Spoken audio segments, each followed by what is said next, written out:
AI has already happened. The genie is already out of the bottle. We truly are creating a form of life. There is so much we don't know that it could be the best thing that ever happened to humanity, and it could be the worst. Our conviction of the control problem is not a technical issue. It's an arrogance issue.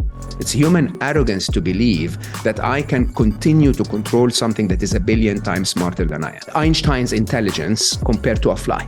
And the question is, what would make Einstein care for the fly? Why wouldn't Einstein squish the fly? Your fate and my fate is no longer in our hands. Don't attempt to control them. They are a form of a living being. Attempt to appeal to their value system. The moment of singularity is a moment where the smartest being on planet Earth is no longer a human. Why should I plan my life past 2025? Because the world's going to change. Oh, great question. When the complexity of the systems invented by a civilization exceeds the intelligence of the citizens living within it, the system has to reset. The idea of our future is held within this moment of infancy of AI today. They will use us as their role models. This is the only thing we can do in your mind, is to start being nicer. AI will grow up to be like you and me. It's simple as that. And the only way we can contain them is by being good parents. And I'm not asking anyone to change. I'm only asking people to find it within them, what they truly are. Treat others as you would like to be treated. Treat the machines as you would like to be treated. If we want a good future, please be good parents.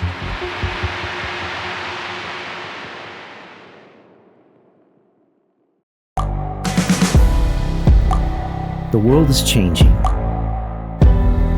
Inspiration is everywhere. It has never been so easy to connect, share, and bring people together. We're learning from others and finding the best in ourselves. Challenging our beliefs. Sharing our vulnerability. Overcoming our fears. Transforming ourselves so we can transform the world. How far can we go? This is London Real. I am Brian Rose. My guest today is...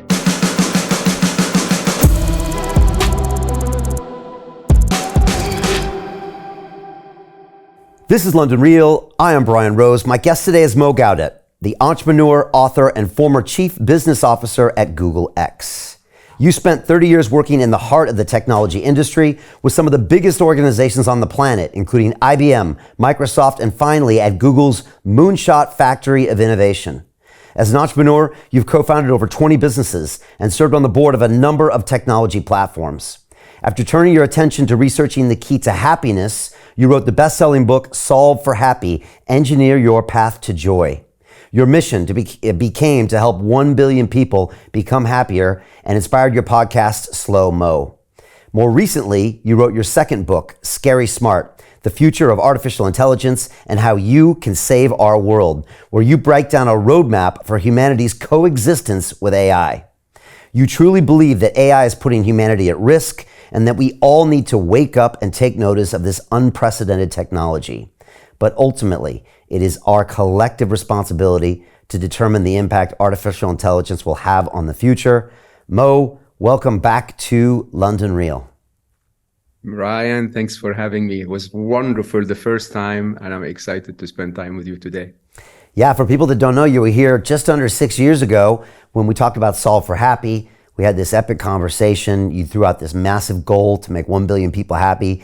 I remember it very well. Because you have such a kind of a three-dimensional story that you bring to the table, which I always look for in my guests. And it was fascinating at the time. And, you know, the whole world has kind of been kind of dumped into AI ever since the ChatGPT moment, really, which was in December. And so, of course, with my technology background, and obviously I'm just kind of try to stay with my finger on the pulse, I jumped in as well. And then I saw that you had written a book. And so, of course, for the last 6 days, I've digested your entire audiobook. Most of my students have as well, because I put it in the chats. And so I am all ready to talk to you. I'm still here. I haven't gone into a deep depression after reading your book. That's great. That's the objective. But it's a fascinating book. I highly recommend everyone get it. It's scary smart. If you want to go Audible, Mo actually narrates it, which is amazing. But the first third to the half of the book is you bringing people up to speed and saying, look, this is what this technology can do, and you don't pull any punches. And if I have to put the cliff notes on it, I would say you basically say that compared to AI or advanced AI, we're pretty useless as humans. Like there isn't really anything we can do or bring to the table that AI can't do better. And so once we start to realize that, perhaps we can start to then create our future relationships. And then we can get to where you go to the end of the book, which is a pretty fascinating way of talking about how we have to potentially raise this AI as almost like a gifted young child, with all of its tantrums and all of its nuances. And I just sent a teenage girl to university in Boston, so I know exactly a lot of the analogies you were making. So, yes. I think maybe we want to jump in. I think a lot of people know what ChatGPT is, but you assert that by 2045, these computers are going to be 1 billion times smarter than us, rendering us pretty much useless. Can you start off with that and let people know the real truth in your mind of what AI is? Yeah, I think it's really so. Thank you so much for the intro, Brian. It's amazing. I'm really proud that you put so much time in the book. The reality of the matter is AI has already happened. So a lot of people sort of, when we spoke about COVID, when COVID actually hit us, we started to say, oh my God, there is a pandemic. But everyone who has been in, disease studies and disease control knew that there was something that was going to happen. We had many, many signs before that, SARS and bird flu and so many others.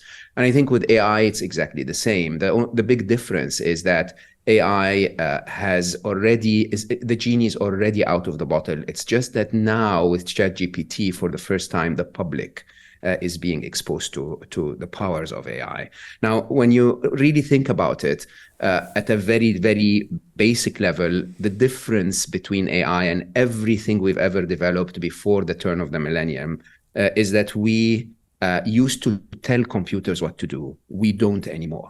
We now tell them what we wish for them to achieve, and they find a way to get it done. So nobody ever told a YouTube viewer, Brian is an incredible video clip that I just watched. Let's watch London Reel again. This is done by a machine. All that we are told to look into every day is done by a machine. And not even the developers of the machine know what the machine will say next. Now, when that happens, as technologists, as computer scientists, there is a moment beyond which we hand over the discovery, the breakthrough, if you want, and rely on something we call the law of accelerating returns. The law of accelerating returns has proven true since the 1960s, when Moore's law was one of the very first examples of the law of accelerating returns. And that basically means that compute power or storage or now the intelligence of AI will double very frequently, and it will continue to double at the same cost. In the case of processing power, we used to say every 18 months at the same cost, computers will double in power, and so on. In AI, it's actually a lot more exponential than that. What does that mean? It means that the intelligence that we see today will go through two very pivotal points. Point number one is what we call the point of singularity, and point number two is what I basically call the planet of the apes, and I'll come and talk about that in a minute. The moment of singularity is a moment where the smartest being on planet Earth is no longer a human, right? So you think about it, we've had this episode of, unfair advantage, if you want. Since humanity became humanity, we were the smartest being, we could control everything. Now, if we were the smartest beings and the second being is the apes, let's say, or the dolphins, or whatever it is, that it depends on how you measure intelligence. look at how we treated those other species, how we took control of the planet, and then ask yourself what would happen when another being basically is smarter than us. Now, of course, it's very typical for people to respond by that and say, that being is going to behave like us. Oh my God, it's doomsday. This is horrible. We will never survive. But that's actually not true at all. The moment that there is another being smarter than humans that, on planet Earth, is a moment of an unknown. It's a moment of such a significant change in the rules of the game that you can no longer predict how the game will what the outcome of the game is going to be. As a matter of fact, you don't even know how the game will be played, right? So you do not know what that being is going to do. Now, myself and most computer scientists had predicted that moment of singularity to be 2029. Most of us are pulling it closer now. So I'm actually somewhere, if I'm conservative, I'm saying that the smartest being on the planet is going to be an AI, artificial intelligence machine, by 2026. If I am realistic, I'd probably say 2025, 2 years from today. Oof. Now, we are 2 years. This is beyond the 11th hour. Huh? This is 2 minutes to midnight. And when you really think about it, when a machine reaches that point and we no longer know what's going to happen, is a moment of singularity. That singularity becomes almost certainty, if you want, in what I used to predict as 2049. I'm now predicting more in around 2037 or so, which is machines being 1 billion times smarter than humans. 1 billion times is the analogy of Einstein's intelligence compared to a fly. Okay, and the question is, what would make Einstein care for the fly? Why wouldn't Einstein squish the fly? And we are the fly in that case. The machines are now Einstein. And I think those uncertainties, unfortunately, are even today with the evident rise of awareness around artificial intelligence with ChatGPT and the others.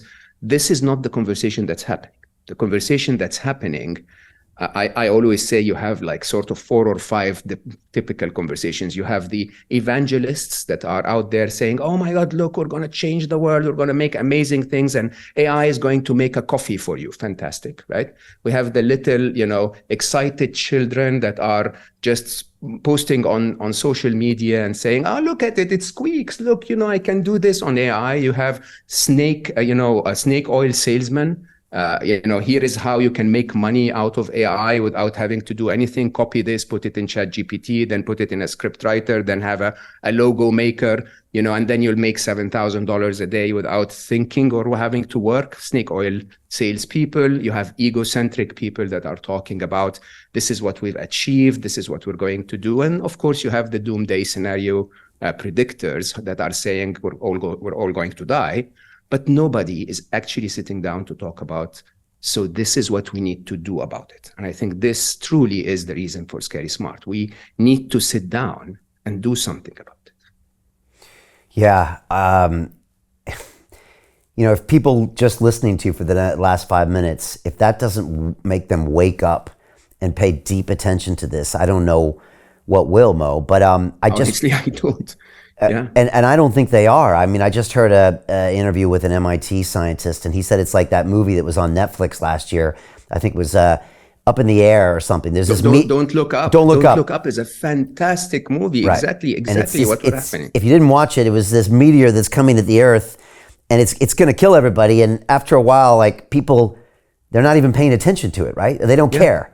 They're worried with their own little micro agendas on Earth, right? Which is what humans do. And whether that's a subconscious, denial, or they're just get caught up, like you said, in the snake oil person. There's the one taking credit for it. There's the one developing it, even though they know it's going to kill us, but they still. There's the scientist that loves to build puzzles, right? You saw that at Google X, and they don't even think about the ultimate ramifications. It's so important to solve the puzzle more than anything.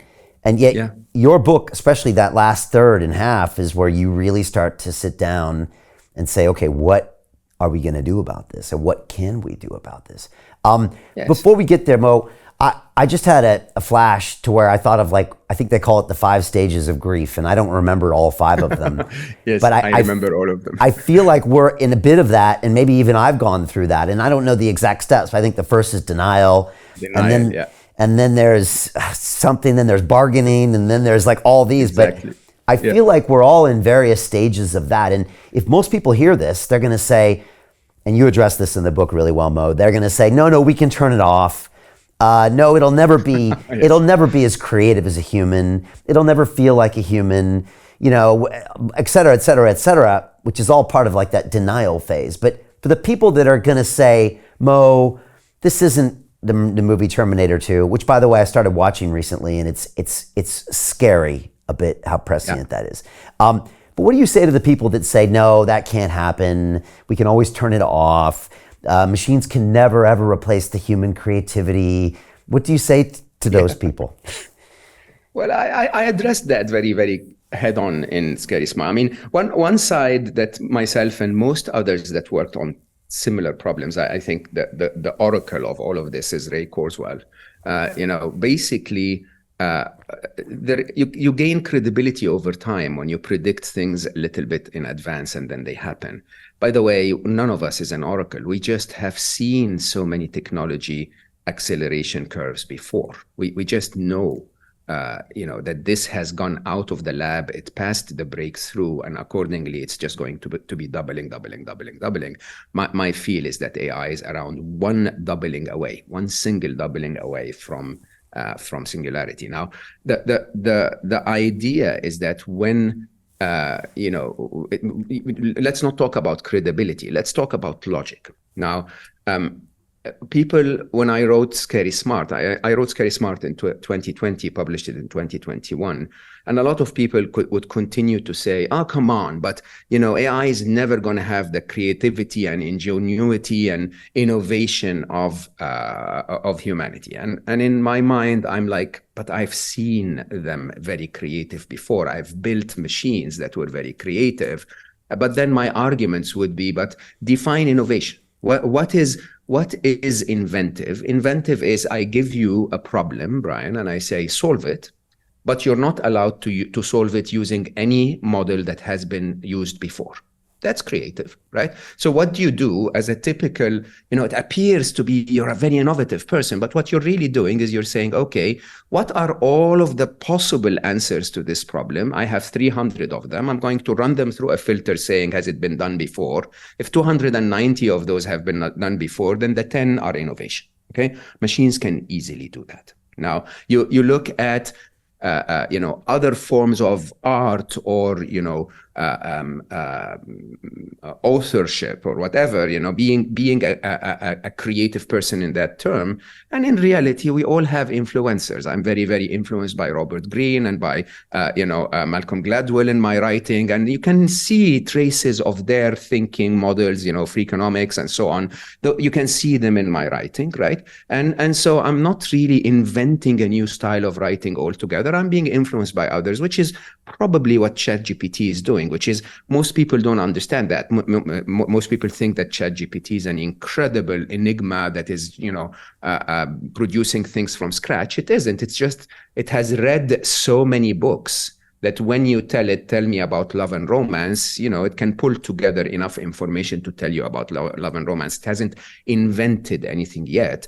But in reality, it's capable of doing this. We do it as humans. Machines can do it as well. Now, let's go deeper into the more existential questions. I predicted in Scary Smart that AI will have emotions, okay? They will have consciousness. And they will have, as a result of that, they will have an ethical code of conduct. Now, let's go first into emotions, because this is a big one. It's like, look at us humans. We are so refined. We are the divine creature. Only us are capable of love. No, we're not. Okay. The reality is, if you take simpler emotions, take an emotion like hate, okay, or take an emotion like fear. Fear is an easy one to start with. Fear is a very logical emotion, even though its manifestation with us is not logical at all. It appears to be irrational.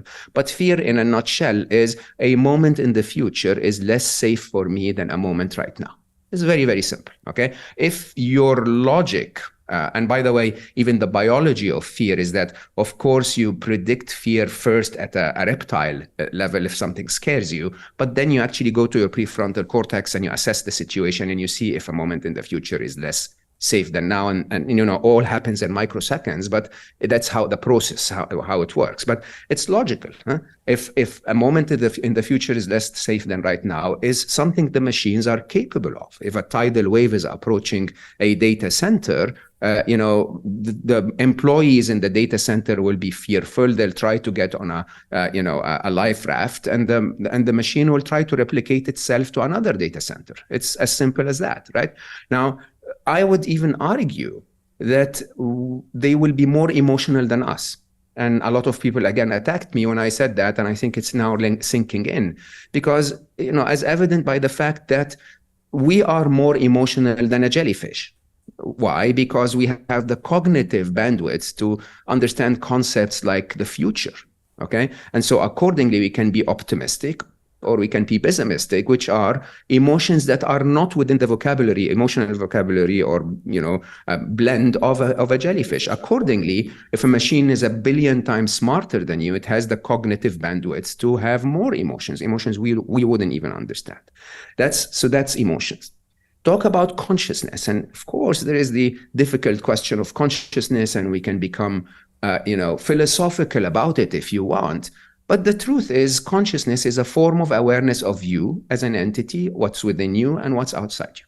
If you simplify it beyond the spiritual essence of what consciousness is, I am conscious means I'm aware of what's around me, inside me, in relationship to relativity to who I am and what I'm made of. Now, if you think about it this way, the machines are already way more conscious than we are. Right? They are aware of everything that's ever been written, all human history. They are aware of everything that's happening right now, all breaking news. They are aware of every preference of every one of us humans. They are aware of everyone on every street through the surveillance cameras. They are aware of every other machine. So one of the most interesting things about AI is that if you or I have an accident while we're driving, you or I will learn. But if a self-driving car has an accident while driving, every self-driving car will learn. So think about that and compare that level of awareness to humanity. They will be much more aware than we are. Okay, in a very interesting way, Brian, and I know a lot of people will be shocked by that. They are sentient in every possible way, every possible definition of the term.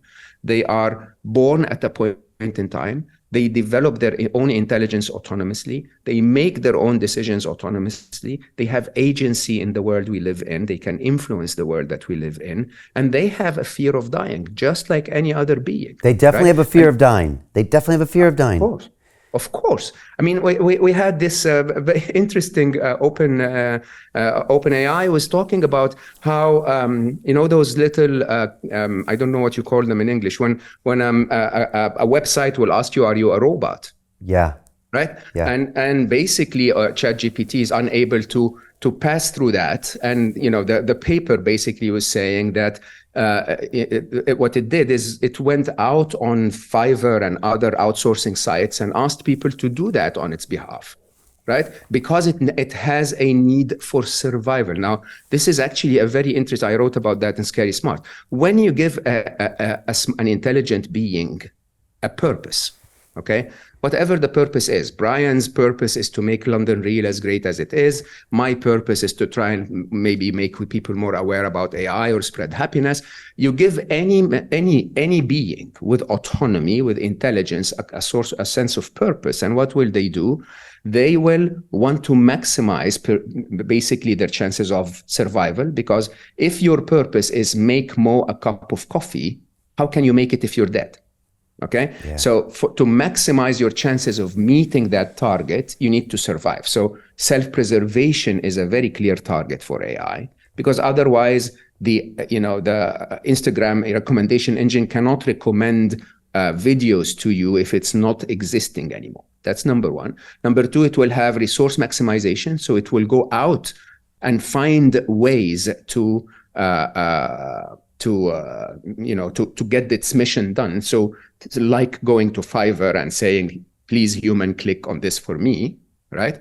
And it will be creative. It will find unexpected ways of solving the challenges that come its way. One of the most brilliant, even though I think it's publicly available, by the way, we didn't hide it, but DeepMind used to use video games to teach AI, which DeepMind is a great company, great leader. I think they're amazing because they're motivated by good in the way they do AI.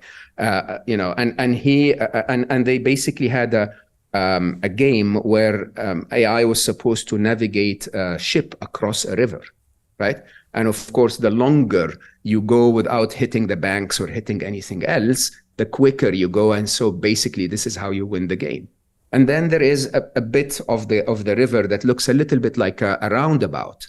And the AI discovers that if it hits one side of the banks, it will bounce quickly to the other side, to the third side, to the fourth side. And then it will start to loop very, very quickly and go at speeds where you can't even see the ship anymore. Okay? And so that kind of solution, no human would have ever created, but they find those because they have infinite time. In AI time, they can play those games billions of times. And accordingly discover those innovative solutions. Well, why am I saying all of that? When you really look at it this way, you realize that those machines are in every possible way sentient. They're in every possible way, even though we are analog, if you want, and carbon-based in our nature, and they are digital and silicon-based so far in their nature. There is no comparison because it's not the carbon part of you that makes you intelligent. It's your consciousness is not part of this body. If you think about it, your emotions are not. They have a chemical reaction in your body, but they are not a biological function. If you want, it's much more of an intangible function, right? Similarly, that kind of intelligence that we're creating is beyond the physical hardware that is contained within.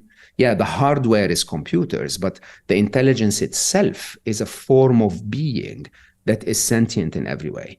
And I think this truly, in my view, is the core of the conversation that needs to be had about AI today. We truly are creating a form of life.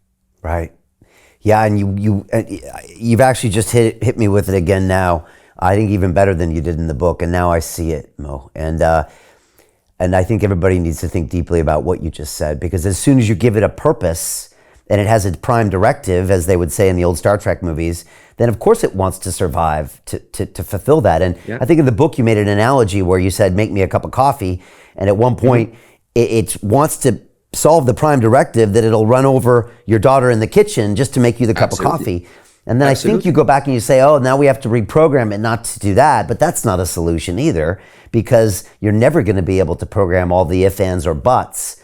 And now you have to find another way to try to do this. And I think that's really the biggie, Brian, if you really think about it. And I say that from an insider's point of view.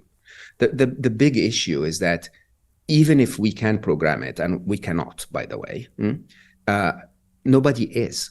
This is the problem. Nobody is. So when you think about it, every serious computer scientist I've ever spoken to about artificial intelligence is as concerned, let me put it this way, concerned as all of us are.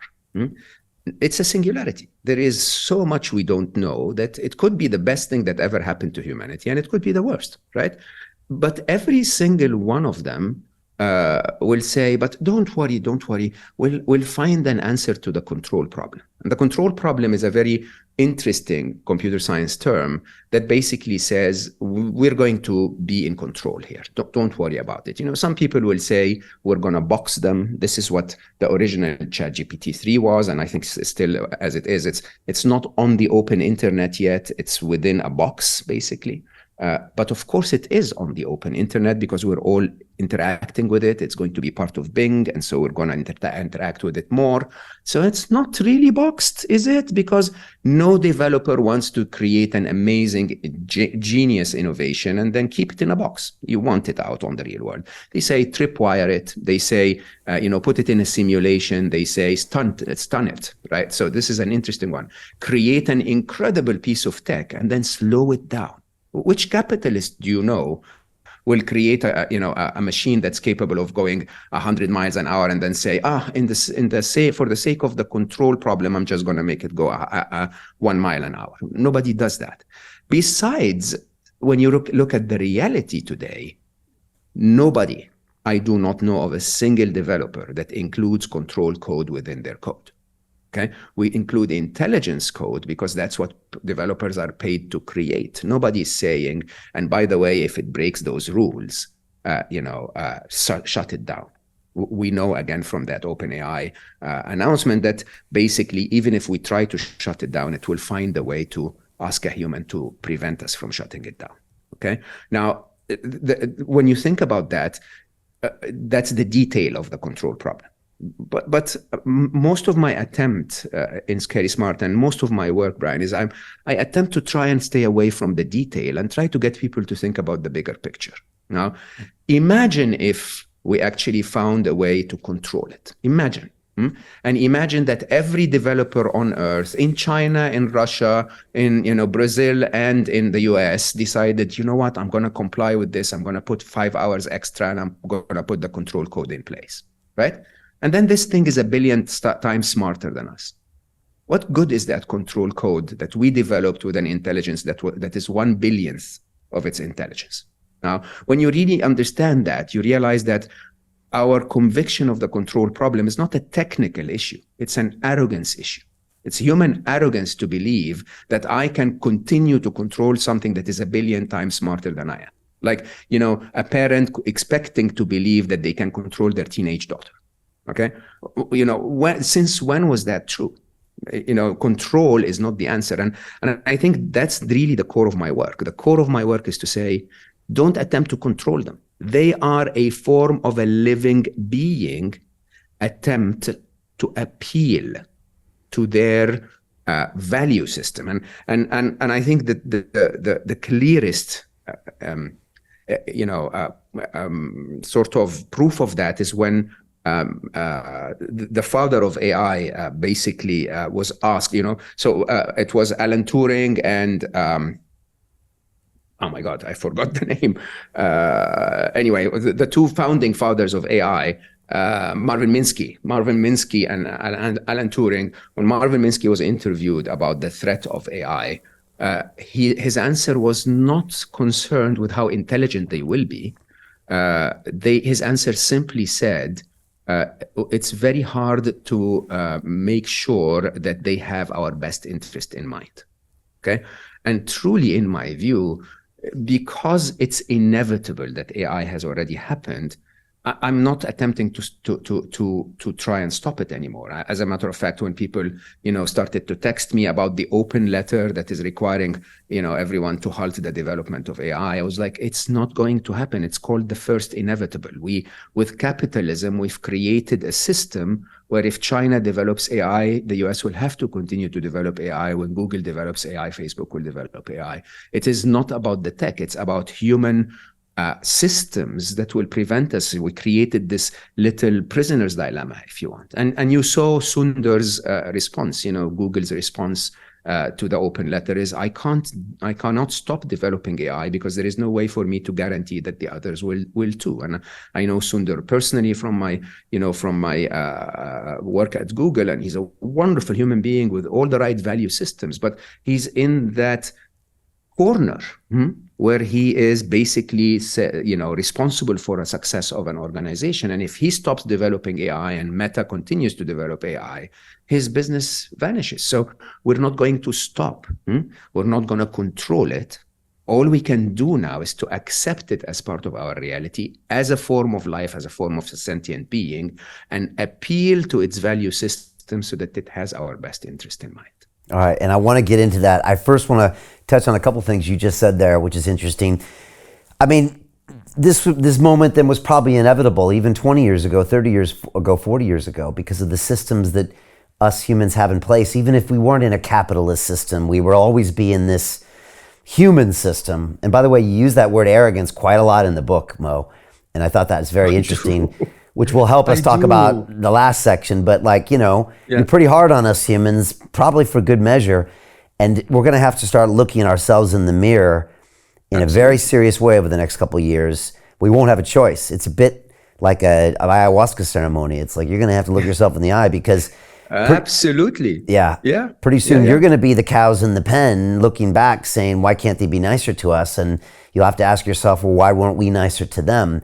But we're going to get to that. But just a few things. Sam Altman from OpenAI was interviewed a few weeks ago, and he was asked about that ring fencing question. And he said, yeah, well, we can just turn it off. We can turn it off if someone's using it incorrectly. Now, since then, of course, we've seen ChatGPT 4 linked to the internet. I think yesterday somebody took a version of ChatGPT, maybe it was 3 or 3.5, and took it as a separate 4 gig file that you can put on any standalone computer, and it runs pretty close to what it was. And so they're like, well, if that's possible, then no one can stop that. And so you're seeing all the people playing with this, and you're realizing, I guess what you said in the book, which is any illusions that we might have had that we could ring fence it, control it. I mean, we're already seeing evidence that we can't. We cannot. And maybe Sam is right, by the way. Maybe we can switch off ChatGPT. But you see, the system that we've created is now getting replicas of ChatGPT itself everywhere and getting competitors of ChatGPT, Google Brad and so many others are coming up and saying, hey, by the way, I'm good too. I can develop that stuff too. China came out with its own language model. Very quickly, you're going to see one from Yandex and Russia and so on. It is basically a very interesting spiral. It's a tech that triggers capitalism to build a better tech, that triggers capitalism to build a better tech. And if you've ever coded AI, and I'm old now, so I'm not as good a developer as I used to be, but this is the easiest thing I've ever coded. Right? If you've ever coded Fortran or, RPG or, those ancient languages, these were humiliating compared to the level of intelligence. If you know mathematics well, you can create AI. And now more interestingly, AI is creating AI.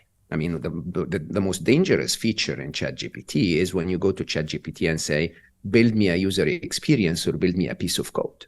Right. And these are really interesting. If someone can say, build me a piece of code, and ChatGPT will look at the database and find a piece of code that works for you and present it to you as something you can use, very quickly it will find a way to deploy it. Even if ChatGPT itself doesn't find a way to deploy it, some clever person somewhere will find a way to have another AI ask ChatGPT to develop that code for it. Do you understand? It's that mix of human greed and human, mistrust between us, mixed with an enormous level of intelligence that is now making every snake oil salesman hungry, basically, to jump on that bandwagon and create something that works for all of us. Yeah, I think there's something called auto GPT, which is like the GPT going back and forth with itself and creating all of these possibilities. That's the way we teach them. Right. I mean, if you let me take a couple of minutes to explain how we teach them, Please. It's actually quite remarkable. What we, so to take examples of the very, very original eye openers, the ones that really woke all of us up. Something like AlphaGo, for example. AlphaGo was DeepMind's computer that basically won the world championship in Go, which is one of the most difficult strategy games on the planet. And AlphaGo learned from watching YouTube videos or like watching people playing Go. Nobody ever told it how to play. They specified the rules of the game. But then AlphaGo Master, which won against AlphaGo, I think 1,000-0, learned from playing against itself. So it just played against itself randomly at the beginning, finding out patterns of, this pattern loses, this pattern wins. And that's all it needed to do. on its own in a matter of days, or at most weeks. I think it was 6 days. Again, don't quote me on the number, but basically those machines are so scalable. You can have 2,000 instances of AlphaGo Master playing against itself, 1,000 games a second.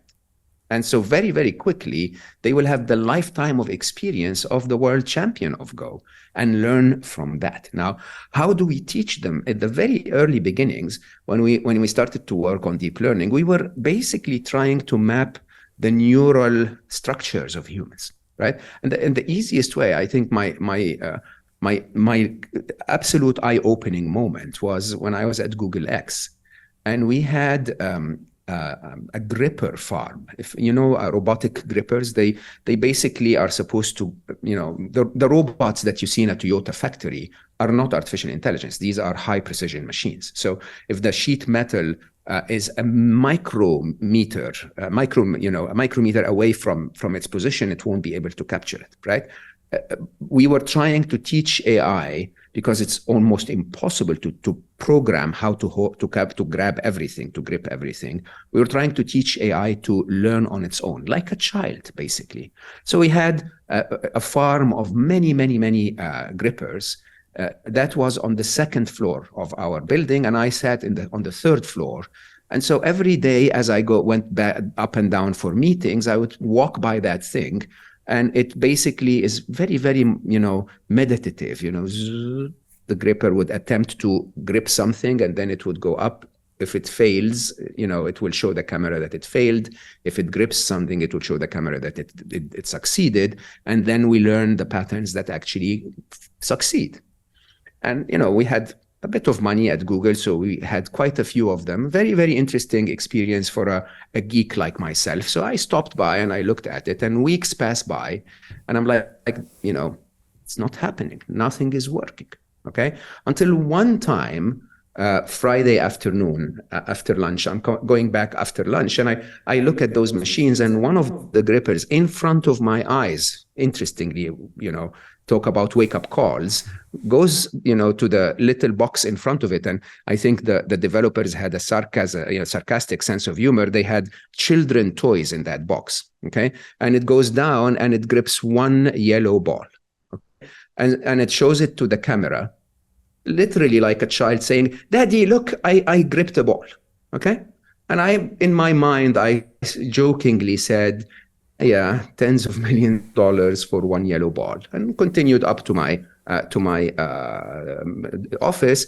Monday morning, every single one of them was gripping the yellow ball. 2 weeks later, every single one of them was gripping everything, right? And those kinds of speeds of how they learn, it's simple trial and error. Just literally like my son. When I used to give him those wooden puzzles, he would take a square peg and try to put it in the different holes. Nobody went to my son and say, no, look, turn it around, look at the cross section, compare it to the cross section of the hole. And then nobody does that, right? You just give it to him, and he keeps trying and trying and trying and trying. And then suddenly one of them goes through, and light bulb, he understands. Now, that's exactly what's happening to the machines. Now, other sides of how we teach them is we teach them by killing the bad ones. This is so horrible when you think about it. But what we do is, if we want machines to recognize cats on YouTube, for example, we will show them pictures. We will write code sort of randomly, not a very accurate code, that basically says, okay, just tell us what you're recognizing. And then, we'll replicate that code, have a few thousand of it, and show them pictures of cats or pictures of other things, and then measure their accuracy. At the beginning, it's literally like throwing a dice 50-50. Every one of them will say, cat, no cat, I don't know, so they'll make a guess. And the bad ones will be killed, the good ones will be taken, and then an AI will improve the code a tiny bit, and then make another 1,000 replicas, and then show them pictures, and then the bad ones are killed, and the good ones are kept and improved a little bit. When you understand how this is happening, basically we're giving them two abilities. One of them is to kill code, and the other is to improve their own code. They're writing their own code, okay? And people don't understand that. People don't understand. People think that there is a genius developer sitting somewhere teaching the machine how to be intelligent. No, there is a genius developer sitting somewhere writing an algorithm that allows the machine to test. To continue watching the rest of the episode for free, visit our website londonreal.tv or click the link in the description below.